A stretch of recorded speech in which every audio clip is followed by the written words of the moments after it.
এরশাদ শিকদার কুখ্যাত ছিল নাকি, যখন ওনাকে ফাঁসি দিলাম তখন উনি দাঁড়ায় একটা কথা বলছিল যে আমার জীবনে আমি কোনো অন্যায় করি না, আমার জন্য দোয়া করেন এইটুকু। আর বাংলা ভাই যেটি কথাটা বলছে সেটা ছিল উনার মনে অন্য কোনো কথা নাই, উনি খালি বলছিল যে মরার পরে যেন আমার ছবিটা না উঠানো হয়, এইটাকুই। আর অন্য কোনো কিছু আমি শুনি নাই বা দেখিনি। বঙ্গবন্ধুর খুনিরা কোনো কথাই বলে নাই, ওরা নাকি মারছেন না, কোনো কথা বলে নাই, না না বলে নাই। আমার সরকারের কাছে একটাই চাওয়া, হ্যাঁ আমার সরকারের কাছে শুধু একটা চাওয়া, আমি বাকি জিন্দিগিটা যেন, আমার তো কেউ নাই, বাড়ি নাই, ঘর নাই, কোথায় থাকবো তার কোনো ঠিকানা নাই, যেন সরকার আমাকে একটু থাকার ব্যবস্থা এবং চলার ব্যবস্থাটা করে দেয়, আমার আর কিছুই চাওয়া নেই। জি, সালাউদ্দিন কাদের চৌধুরী তো অনেক বেশি কথা বলতো, দেখতাম যে সংসদের থেকে শুরু করে সমস্ত জায়গায়। তা সেই সময় কি সে চুপ ছিল নাকি আসলে কি চুপ থাকলেও তার মানে বোঝার কি চেষ্টা করেছিলেন যে কেমন? না, ওই সমস্ত নিয়ে চুপচাপই ছিল মোটামুটি।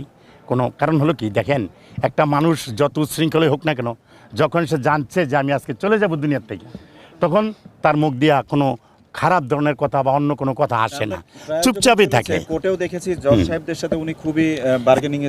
হ্যাঁ, ওইটা করেছে এবং জেলখানা উনি উচ্ছৃঙ্খলভাবে ব্যবহার করছে, কারা কর্মকর্তাদের সাথে উনি উচ্ছৃঙ্খল ব্যবহার করছে, কিন্তু যেদিন ফাঁসি হয়েছে এদিন উনি কোনো উচ্ছৃঙ্খল ব্যবহারটা করে নাই, কারণ উনি বুঝতে পারছে যে এখানে তো উচ্ছৃঙ্খল করে আমার কোনো লাভ নেই, আমি থাকতে পারবো না দুনিয়াতে, হ্যাঁ আমাকে ফাঁসি দিবে, তো উচ্ছৃঙ্খল করে নাই, সুন্দর মতো চলে গেছে।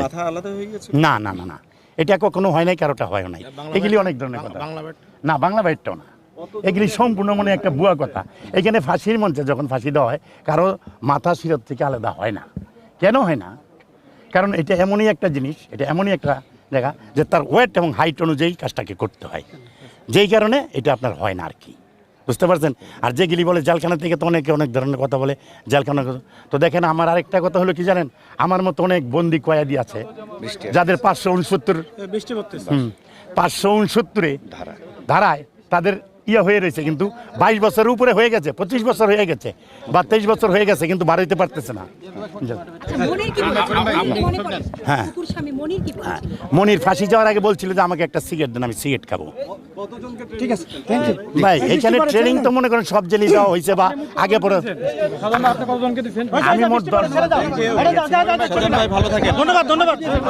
ও কিন্তু আপনার সাথে যাদের বাড়িতে যাচ্ছেন উনি কই? হ্যাঁ আছে, আরো লোক আছে আমার সাথে।